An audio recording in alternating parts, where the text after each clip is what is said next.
façon, vous, c'est sûr, vous êtes là, mais vous avez une copine à Paris aussi. Et très tôt, et je te jure, j'avais quoi? J'avais 12-13 ans, t'entends ça? C'est-à-dire qu'on très tôt, on te dit, ouais, mais t'as quelqu'un là et là-bas. C'est le bordel dans ta tête.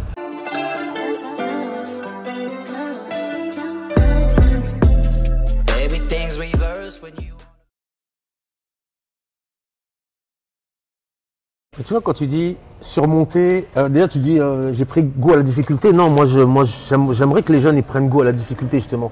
Moi j'arrive, avant j'aimais pas la difficulté et aujourd'hui tu vois quand il y a de la difficulté j'aime bien parce que je me dis, c'est justement quand il n'y a pas de difficulté que je me dis non là ça va pas là. Il faut qu'il y ait du dur tu vois. Et en fait c'est bien tu dis surmonter les difficultés mais il y a un moment il y a ce que tu peux porter. Et si tu mets une brique en plus tu tombes. Tu vois ce que je veux dire? Il y a un moment où il y a des choses il faut les décharger et c'est là que normalement tu dois trouver au moins, vu qu'il n'y a pas à cette époque-là de mental, on ne parle pas de quoi que ça, au moins ton éducateur qui doit faire attention à toi, parce qu'il sait qu'il n'y a pas tes parents, parce qu'il sait que tu n'es pas avec tes parents depuis assez longtemps, et avec ce que tu vis à côté. Et tu sais, j'ai l'impression que, en fait, c'était un peu nouveau pour tout le monde, tu vois. C'est-à-dire que même le club, de devoir gérer un jeune qui a 4000 problèmes perso. Je pense que, parce qu'à l'époque, si tu fais tu sais, si je te décris un peu le tableau, tu as des éducateurs. Et en fait, les éducateurs, leur mission, elles étaient multiples. C'est-à-dire que l'éducateur, le matin, il était là.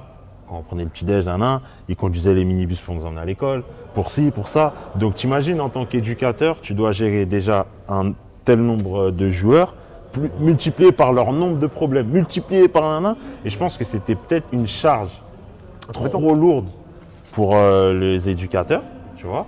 Et c'est pour ça qu'aujourd'hui, les centres de formation se sont renforcés. Alors c'est une charge trop lourde pour beaucoup de personnes. C'est une charge trop lourde pour les éducateurs et même pour les entraîneurs aujourd'hui. Les entraîneurs, même les entraîneurs pro, c'est une charge pour celui qui n'a pas envie de le faire, qui ne le fait pas naturellement en fait. Tu as des coachs qui vont te le faire naturellement, tu as des coachs qui vont apprendre à le faire et ça va devenir naturel. Et tu en as qui n'ont pas envie de faire ça, qui sont là, ils disent moi mon but c'est de faire jouer mes joueurs comme ça, je veux les voir comme ça, je veux les voir écartés, je veux les voir. C'est tout ce que je veux. Et derrière, ils savent pas, enfin, c'est pas qu'ils savent pas, c'est qu'ils ne tiennent pas compte de l'être humain qui est à l'intérieur. Tu vois et ça, si tu gères pas l'être humain, tu peux pas Mais je pense que, en fait, faire progresser. Je pense que vu que j'ai réussi à être performant malgré tout, je pense que la réaction des adultes, ça devait être ah mais ça va. Mais c'est ça qui est piège justement. Bah oui. C'est ça qui est piège justement. C'est vrai. Parce que au final, ça va, mais ça va pas du tout. Personne ne sait que tu es en train de tirer une corde et que tu as les mains en sang. Tu vois ce que je veux dire ou pas? Je vais te dire un truc. Tu vois, là, je suis tellement à l'aise que je dis des choses que j'ai jamais dit. Le moment, c'est fou ce que je veux dire, mais le moment où je me sentais écouté, tu vois, c'est quand j'écrivais des lettres à ma mère. Tu vois ce que je veux dire? Ça veut dire que tu avais vraiment besoin de t'exprimer. Pourquoi j'ai fait de la musique depuis toujours? Tu vois ce que je veux dire? En fait, c'est de l'écriture. Les gens, ils pensaient que je faisais... Mais c'était... Tu vois, j'ai toujours eu besoin d'exprimer, de parler, quelque chose, tu vois, d'exprimer quelque chose parce que depuis petit, j'ai vécu trop de choses. C'est-à-dire, des fois, limite, j'oublie que j'ai 32 ans, tu vois. Quand je raconte ma vie, quoi, t'as 32 ans? J'ai l'impression d'avoir vécu 10 ans de plus. Et en fait, quand je lui écrivais, je m'en rappelle parce que j'écrivais des romans, tu vois. Ouais, ceci, cela, nanani, je parlais de tout et de n'importe quoi, mais c'était en lui écrivant, bah c'était aussi… Thérapie par l'écriture, en fait. Exactement. C'est hyper compliqué ce qui se passe dans ta tête parce que tu es… déjà, bon, on dit tu rentres du centre de formation, tu rentres dans ta cité. Déjà, alors, tout le monde te voit comme le futur sauveur, en fait, faut le dire. Et dans l'émission, dans le reportage, à un moment, tu dis… Quand je retourne au centre de formation du Havre, j'étais en mission. Ouais. Donc tu es en mission mais je pense que tu es en mission pendant les transports. Et quand tu arrives là-bas et que la vie elle est beaucoup plus belle, tu oublies peut-être un peu ta mission. Parce que pourquoi? Parce qu'en fait, tu es déjà une star en fait. Je suis désolé, mais qu'est-ce qui te manque pour pas être une star? Tu vas à l'école, tu as le survêtement, vous avez tous le survêt, tout le monde vous fait ça. Donc vous avez déjà vos supporters, les filles. Alors les filles, voilà. Qu'est-ce qui te manque pour être… En fait, t'as les filles, t'as la célébrité, t'as de l'argent aussi, un peu plus que les autres quand même. Ouais, parce que le premier contrat aspirant, il est arrivé à 14 ans, tu vois. C'était pas une somme de fou, hein. Ouais, mais c'est déjà quelque chose. T'as un salaire, tu vas à la banque. Bah oui, à 16 ans, tu faisais des virements. Premier salaire, tu vois. Parce qu'en fait, tu vois, à chaque fois qu'il y a les premiers, que ce soit par exemple les premiers échanges avec les filles, premier salaire, les premières fois sont très importantes. Tu vois, ça veut dire que nous, en fait, au collège, très vite, on a compris qu'on attirait les jeunes filles, tu vois, parce que on était intrigants, en fait, tu vois. Ouais, les mecs du hack, c'est comme ça qu'elles nous appelaient. Ouais, les mecs du hack, les mecs du hack, les mecs du hack, nan. Et en fait, du coup, ton premier rapport avec les filles, c'est un rapport de supériorité. S'il n'y a pas quelqu'un qui te dit, oh, faut respecter les femmes. Tu vois ce que je veux dire? C'est-à-dire que toi, très vite, tu es dans le truc de je fais ce que je veux. Et je me rappelle souvent, elle disait quoi? De toute façon, vous, c'est sûr, vous êtes là, mais vous avez une copine à Paris aussi. Et très tôt, et je te jure, j'avais quoi? J'avais 12-13 ans, t'entends ça? C'est-à-dire qu'on très tôt, on te dit, ouais, mais t'as quelqu'un là et là-bas. C'est le bordel dans ta tête. Tu vois, les gens, ils se rendent pas compte, mais ils envoient des bombes, tu vois. Et donc ça, et après, l'argent, quand tu as ton premier contrat aspirant, donc tu signes un contrat de 3 ans à 14 ans, tu vois, c'est pour les, entre guillemets, les meilleurs de chaque promo. Et c'est un contrat qui fait que tu ne peux pas t'engager ailleurs. Tu vois, les autres, ils sont sous convention. Donc à la fin de saison, ils peuvent, soit ils ne sont pas gardés, mais ils peuvent partir. Toi, tu as un contrat en échange d'une rémunération qui n'est pas extraordinaire. Mais, comme on dit, 25% de quelque chose, c'est mieux que 100% de rien du tout, tu vois.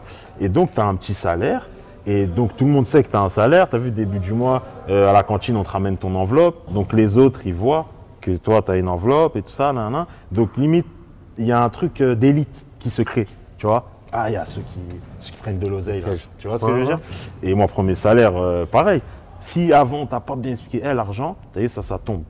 Épargne. Non. T'es nourri, logé, truc, prends que ça. Tu vois, très vite, on t'explique que essaye de ton revenu, t'en mets un peu là-bas, t'en mets un peu dessus, ça tu dépenses, tu te fais plaisir. Moi j'ai fait quoi? Salaire il est tombé, tu crois que c'est illimité, tu retires, ça tombe. Partie MP3, DIN, plus rien, je prends un jour. Tu vois ce que je veux dire? Et limite, je sais que par exemple moi la gestion financière, c'est pas là où je suis le plus fort, mais c'est parce que dès le départ, j'ai mal géré. Tu vois ce que je veux dire? Mais tu as eu quelqu'un au départ qui t'a dit de gérer ou pas? Non, ça, non, personne. Est-ce que tu n'as pas été aussi est-ce que tu n'as pas ce syndrome? Parce qu'on a beaucoup de syndrome en fait, surtout en banlieue. On a souvent le syndrome de la survie. C'est-à-dire qu'en gros, tu vis pas en te disant je vais mettre de l'argent de côté, tu dis pas je vais mettre. C'est souvent en fait dans la survie, dans la débrouille. Donc du coup en fait dès que tu veux t'acheter quelque chose, tu le fais toucher. C'est vraiment toujours dans cette survie en fait tout le temps. Ouais, et ça joue pas aussi. Et ce qui est fou, c'est que limite, je crois que dans ma vie, je me suis mieux senti le moment où j'avais le moins d'argent. Parce que j'aime la débrouille. Je sais pas comment t'expliquer. J'aime trouver des solutions. Alors qu'en vrai, aujourd'hui, on a ce qu'il faut pour être tranquille, tu vois, mettre des choses en place et des trucs. Mais tellement construit dans la difficulté, tu vois, trouver des solutions, etc., que même financièrement, je suis plus à l'aise quand c'est compliqué. Moi je dis c'est plutôt bien parce qu'on a tous besoin de difficultés pour se construire, pour progresser, mais t'en as qui ont plus d'aptitude et d'autres qui en ont moins. Des gars qui se construisent dans la difficulté, t'as Benzema et t'as Giroud, hein, tu vois. C'est un truc de fou. Hein, une échelle. Mais ça, tu vois, je prends une petite parenthèse, mais ce que fait Giroud aujourd'hui au Milan, il a toujours été bon, il a toujours répondu présent, mais je pense pas qu'il aurait été aussi bon s'il avait tranquille 2022 chez au Qatar. Tu vois ou pas? Il va le chercher son Qatar, hein, parce qu'à la fin, même si on le prend pas, il a envie qu'on dise Deschamps, qu'est-ce que tu fais? Pourquoi tu le prends pas? Pour lui, ça sera quand même sa petite victoire, même si on le prend pas au final, hein, parce que ça c'était la victoire de Benzema à chaque rassemblement. Du coup, tu t'es formé au centre de formation, tu étais avec pas mal de personnes. C'est à quel moment à quel âge tu pars justement à Newcastle? En fait, ce qui se passe, c'est que moi, ma dernière année au Havre, elle est mouvementée. Dans l'année, donc je rencontre des agents qui me font faire un essai à Bolton de manière illégale, parce que justement j'étais sous contrat aspirant. Sauf que l'essai se passe super bien. Donc Bolton ne peut pas me prendre parce que ça a fait des histoires, etc. Mais Sam Allardyce, il me garde dans un coin de sa tête. Et du coup, donc fin de saison, le Havre ont quand même essayé de me faire prolonger. J'ai pas prolongé. Donc l'été passe et le dernier jour, je signe à Newcastle. Donc je signe mon premier contrat professionnel à l'âge de... Donc j'ai 17 ans et demi à l'époque parce que je prends 18 en septembre. Et en fait, c'est alors mitigé parce que 10 jours avant, ma mère elle est décédée, tu vois. Donc c'était mitigé. Mais à côté de ça, tu arrives dans un... Wow. Tu vois, c'est... Change de planète. Wow. Tu vois, déjà, premier jour, tu arrives, chauffeur, il vient te chercher, tu arrives au centre d'entraînement, parking, t'as mal à la tête. Tu vois ce que en parking, t'as mal à la tête. Et en fait, surtout, ce qui m'impressionne, c'est que tu vois, en France, il y avait vraiment le mythe de le contrat pro. Tu vois, c'est le contrat pro, le contrat pro. Et d'un coup, j'y suis en fait. Tu vois, je suis au vestiaire, je suis avec. La chance que j'ai eue, c'est qu'il y avait Charles Nzogbia qui était au Havre, mais qui était arrivé à Newcastle avant moi. Et Charles, voilà, on se connaissait super bien. Et moi, le jour où je signe, donc quand j'arrive à Newcastle, je suis avec Habib Beye, tu vois, parce que lui aussi, il signait le même jour que moi, et Abdoulaye Faye. Donc ce qui est cool, c'est que Abdoulaye, c'est un Sénégalais, Habib, Sénégalais, pareil, mais qui arrivait de l'OM. Vraiment, il venait d'arriver avec son avion, il venait de Marseille. Et donc, tu sais, je suis à l'aise, tu vois, on discute entre francophones et tout. Et après, on va à l'entraînement. Et j'ai peut-être 15-20 minutes premier entraînement où je suis spectateur en fait, tu vois. Je comprends pas ce qui m'arrive. Tu vois ce que je veux dire? Surtout le choc entre le fait que tu aies perdu ta maman. Il y a ça. Voilà, il y a mon deuil, tu vois, compliqué, parce que je disais mon petit frère, qu'est-ce qu'on va faire? Il va venir avec moi, tu vois. Et tu sais, pour moi, le pro, c'était, je vais pas dire c'était inaccessible, mais c'était tellement quelque chose. On avait tellement travaillé pour ça que quand ça arrive, tu sais, limite, c'est vrai, tu touches. Vraiment, je suis là, tu vois. Et t'es assis, mais vraiment, t'es assis au vestiaire. Damien Duff, il est là. Michael Owen, il est là. José Enrique, Jonas Guterres, Joey Barton, Obafemi Martins. T'as vu Obafemi Martins? Dinguerie, tu vois. En plus, toi, t'es arrivé dans une grosse équipe. Hein. Grosse équipe. Emre, le Turc. Équipe de fou, tu vois. Et les mecs, normal. Ça va et tout, nana, how are you, tout ça. C'est pas normal, ça. Et en plus, t'es dans un groupe. Les joueurs expérimentés, ils savent qu'un jeune, il faut le mettre à l'aise. Parce que le jeune, une fois qu'il est à l'aise, c'est peut-être lui qui va te faire gagner des matchs. Tu vois ce que je veux dire? Donc tout le monde est cool, ça va, nanana, et tout, welcome to England, nanana. Et moi, je suis là en mode, limite, waouh, je mérite ça, moi, vraiment, tout ça, tu vois? Et je ne l'ai pas pris, en gros, croqué à pleines dents directement. J'ai eu un temps où j'étais passif, tu vois? Où j'étais, déjà, voilà, c'était un peu compliqué psychologiquement. Mais j'ai eu le truc de waouh, tu vois, je sors à l'entraînement, on fait un petit taureau, Michael Owen il me fait une passe. Et tu sais, ce qui est fou, c'est que j'étais pressé de raconter l'entraînement à mes potes. C'est hyper intéressant ce que tu es en train de dire je suis pressé de raconter à mes potes, tout ça. Donc toi, tu arrives là en mode, t'es pro. Et ce que j'ai entendu dans le truc, c'était un truc de fou, pro, on attend ça, on a fait tout ça pour ça. Comme si c'était un plafond. C'est vrai. Et en fait, t'es arrivé, ça y est, c'est bon. J'ai réussi. Mais non, il y a des choses à aller chercher derrière encore. Exact. Là. Mais je pense que tu mets l'accent sur un vrai truc. Je pense que en tant que jeune, je ne sais pas si on n'est pas assez sensibilisé ou c'est de nous-mêmes, tu vois. C'est vrai que, en fait, pro, tu vois, souvent les gens ils disent, le plus important c'est le deuxième contrat pro. Tu as énormément de joueurs qui ont eu qu'un seul contrat pro et derrière qui ont disparu. T'en as moins qui ont eu un deuxième. T'en as encore moins qui ont eu un troisième. Et encore moins qui ont eu un quatrième. Je kiffe, mais en même temps, j'en veux à la vie. Parce que moi, c'est ma mère qui a eu le big oui. 10 ans et demi, part. Donc, la réussite lui revient. Tu vois ce que je veux dire? Moi, j'étais dans cet état d'esprit. Et en fait, de me dire, elle n'est pas là pour partager ça avec moi. Tu vois, même dans mon truc, il y avait déjà le scénario, bureau, truc. Ma mère, elle est là, photo, avec les journalistes. Tu vois ce que je veux dire? Et en fait, de vivre ça sans elle, limite je culpabilisais. Je me dis je peux pas en profiter pleinement parce que c'est pas ma réussite. Parce que c'est elle à 10 ans et demi qui a dit il part. Peu importe ce que vous dites, moi je prends la décision, il part.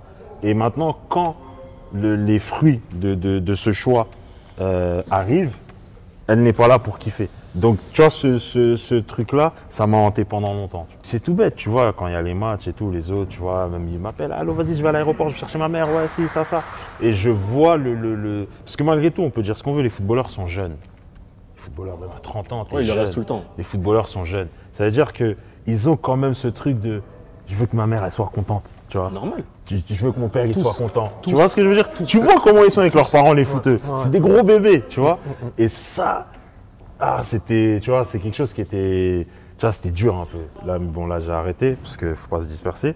Mais tu vois, tout au long de ce parcours-là, j'ai toujours fait de la musique. Et je m'en rappelle qu'à Newcastle, tu vois, des fois, les gens, ils venaient me voir. Qu'est-ce que tu fais? Tu vois, reste focus sur le foot. En soi, dans le fond, ils n'avaient pas tort. Qu'est-ce que tu fais? J'arrivais pas à expliquer. Alors pas forcément. Je veux dire, quand tu dis en soi ils n'avaient pas tort, j'ai envie de dire non. Si tu as besoin de ça pour être bien, il faut le faire aussi. Tu vois, tu vas pas être que foot, ça va te rendre fou si tu as besoin de faire autre chose. Tu as le droit d'avoir d'autres passions et maintenant c'est sûr que quand tu es au foot, D'ailleurs, attends, excuse-moi, mais tout à l'heure on parlait des intelligences, mais quand on parle d'intelligence musicale, là on parle de concentration, tu vois. Et là tu disais ouais, il faut être focus sur le foot. Quand je suis au foot, je suis focus sur le foot. Tu vois. Après, j'ai besoin. T'as beaucoup de joueurs qui se concentrent en jouant un instrument, ou alors en écoutant tout simplement de la musique. Après, peu importe les sons, les rythmes et les mélodies, chacun il va préférer du Bach, puis l'autre il va préférer du Jefé de Nino, tu vois. Il va se laisser emporter par, tu vois, c'est ça. Donc, j'ai pas envie de dire ouais, il faut être absolument focus sur le foot parce que t'as des gens, ils ont besoin d'autre chose. T'en as, il faut qu'ils soient focus, c'est comme ça. Ils mangent foot, ils dorment foot, limite, madame elle est en train de dormir, jusqu'à 2h, 3h du matin, ils sont encore dans le foot alors qu'ils font que ça. C'est ça. Mais t'en as d'autres, ils ont besoin de faire autre chose à côté. Et, je veux dire, moi, il faut pas écouter les gens qui nous disent que. C'est bien d'écouter, d'analyser, de dire est-ce qu'il a raison ou pas, en quoi il a raison, en quoi il a tort. Moi, je fais ce que j'aime. Tu sais, tu avais besoin d'échappatoire justement. Ouais. Que tu vivais à travers la musique, mais est-ce qu'aujourd'hui dans les centres de formation, dans les clubs de foot, il ne faudrait pas justement une personne auprès de qui tu pourrais justement communiquer, échanger ou te confier? En vrai, oui. Ils sont en train de, je te cache pas qu'ils sont en train de, tu sais, même déjà il y a pas mal de sensi découvertes et tout ça, tu vois, ils sont en train d'ouvrir de plus en plus les centres de formation, vraiment ils sont en train de s'ouvrir et justement ils ont compris que les jeunes, si tu les mets que foot, c'est pas forcément ce qui va les rendre les plus productifs. Ouais, tu vois, il faut qu'ils soient heureux. Il faut qu'ils soient heureux. Et je pense que là, vraiment, j'interviens dans pas mal de clubs et tout, et ils sont en train de s'ouvrir sur ça, parce qu'ils se rendent compte que, avant tout, tu as des gamins en face de toi. Tu vois, les gens, ils l'ont oublié ça avec le temps. Ils ont oublié parce que, ouais, on lui demande ci, on lui demande ça, non. T'as 14 ans, t'as 15 ans, t'as 16 ans, t'es pas fini à cet âge-là. Et ça, ils sont en train de… Regarde aujourd'hui, pourquoi tu as autant de joueurs qui percent tard? Des mecs qui n'ont pas fait de centre. Ils ont vécu. C'est vrai. C'est des mecs qui ont vécu. C'est vrai, totalement vrai. C'est-à-dire qu'ils arrivent avec une approche, tout ce que je fais c'est du bonus. Le foot ça marche pas. Pas grave. Mais nous là, on est arrivé en centre avec des couches. Tu vois. Nous le foot ça marche pas, c'est une catastrophe. Ouais. Tu vois ce que je veux dire? Mais tous ceux qui arrivent tardivement, il y a de Mahrez. Il est arrivé très tard, Wov. Tu vois, il y en a plein. N'Golo Kanté, il y en a plein. Ribéry, il y en a plein qui ont percé tard. Tu vois. Mais les mecs, tu les vois sur le terrain. Regarde, aujourd'hui, tu regardes un match, tu peux même voir dans le body language qui est arrivé tard. Les mecs, Mahrez, quand il joue, on dirait il est là, on dirait il est au fight. Tu vois ce que je veux dire? Le mec, on dirait, il se lâche, il tente un truc, il smile, il kiffe sa vie. Tu vois. Par contre, les autres, visage fermé. On est là, on est à l'usine. Tu vois ce que je veux dire? Il y a beaucoup de papas qui ne comprennent pas quand je leur dis mais si ton fils il n'est pas prêt en centre de formation, mais fais une fête. Parce que pour moi c'est un piège. C'est un piège le centre de formation. C'est un piège. Pourquoi c'est un piège? Parce que pendant, encore une fois, pendant 3 ans, 4 ans, 5 ans, tu passes de 17 à 18 à 19 à 20 et tu crois qu'après à 20 tu vas monter en pro ou si tu n'es pas trop bon, tu vas être en réserve. Mais tu rigoles ou quoi? C'est pas comme ça que ça se passe. Tout le monde vire. Et quand tu te dis au bout de 3 ans je vais être pro et qu'au bout de 3 ans ou 4 ans tu n'es pas pro, tu crois que c'est fini. Alors que pour moi c'est vraiment un piège parce que ça te fait croire que tu y es arrivé alors que tu n'y es pas arrivé. Tu vois? Pour moi la meilleure formule, tu vois, parce que le centre de formation malgré tout en termes de qualité, tu vois, en termes de qualité d'éducateur, d'exercice, d'encadrement, etc., voilà, tu vois, c'est l'élite. Mais ce qu'il faut, c'est un accompagnement parallèle. Tu vois, la famille, il faut qu'elle soit dans la douceur, dans l'accompagnement. Tu vois, et surtout qu'elle te garde connecté à la vraie vie. Pour moi, c'est la meilleure équation. Tu es en centre, mais on te montre des choses. Tu vois, c'est très compliqué pour les familles. Voilà, parce que tu vois, je sais que pour beaucoup, on les préserve. Non, le petit, il faut qu'il réussisse. À la maison, là, on n'arrive pas à payer l'électricité. Il ne faut pas qu'il soit au courant. Parce que sinon, lui, au final, il ne va pas réussir et on sera vraiment tous en galère. Et en fait, quand tu coupes les gens de la réalité, mais il y a un jour où le joueur, il n'est pas conservé. Tu vois. Et le jour d'après, il rentre dans la vraie vie. Il est choqué. C'est vrai. Il est choqué. Quoi? C'est ça la vie? Quoi? Il ne comprend pas. Et après, tu as quoi? Moi, j'ai beaucoup de joueurs que je connais. Post-centre de formation, prison. Prison. Les mecs, déjà prison mentale, déjà pour commencer, et prison officielle, parce que perdu. perdu et besoin d'exister. Tu vois, tu as toujours été mis en avant, besoin d'une nouvelle identité. Et ça, c'est le plus dur, ça, tu vois, se créer une nouvelle identité. Et beaucoup, ils sombrent dans les bêtises, des trucs, prison. Et les mecs, et en un espace-temps très réduit. Je te dis pas, ils quittent le centre, prison 6 ans après. Non, non, non. Quitte le centre, 7-8 mois, t'entends, ouais, l'autre il est en prison. Quoi? Mais il était là. Bah, c'est normal, tu es monté, tu te vois très très haut. Et en fait, quand tu arrives au bout très très haut, tu te crois très très haut et qu'on te dit non, tu regardes en bas et tu dis, mais j'ai rien construit. C'est que du vent. Bim, tu tombes et tu te retrouves sur les fesses et mon gars, après, va te relever de ça. Après, ça fait un choc. Hein. En fait, c'est pas tu perds un peu d'estime. Tu t'es donné, enfin, on t'a donné au final, tu t'es donné parce qu'on t'a donné tellement d'estime que quand on te dit non, pour toi, c'est pas possible qu'on te dise non à toi.